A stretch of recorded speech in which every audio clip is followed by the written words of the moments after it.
With the work cost or factory cost, we have to add office and administrative overhead. That is the expenses related to a office.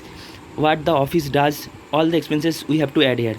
First one is the salary of office staff, then rent of office building, then depreciation on office assets, office electricity, office stationery, office and administrative expenses, that is other office expenses we had incurred. Then we got cost of production, that is cost of production means prime cost, factory or work cost, and office and administrative overhead. By adding both all the three, we got cost of production. Then we have to add opening stock of finished goods. What is opening stock of finished goods? If you have done production in previous year but it could not be sold, then that is included in the closing stock of that previous year, which has come carry forward by opening stock of finished goods in this year.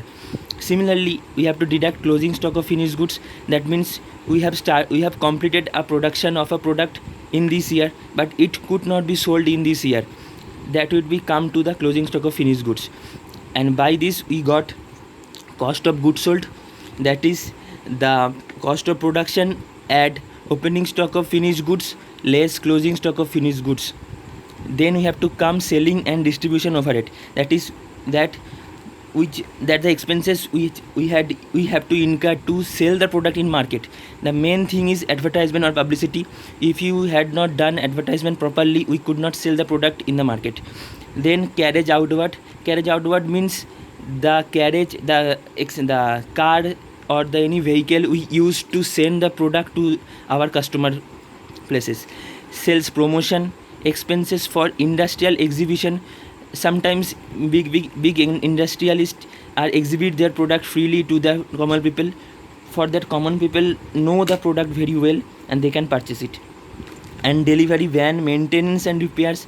The van or vehicle we use to deliver our product to our customer places, that have to maintain and repair properly. Bad debt, the customer who could not pay the amount of sales, that comes to bad debt. Branch office expenses, if our office has another branch in another place, that expenses also comes under selling and distribution overhead.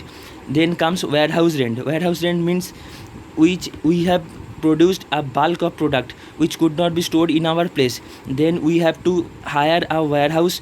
There we have to place our product up to its sales. Then we comes what?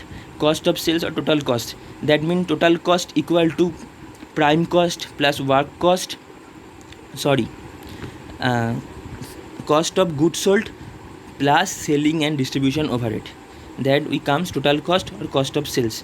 Then we have to add our profit margin, and after profit margin addition we got the sales price.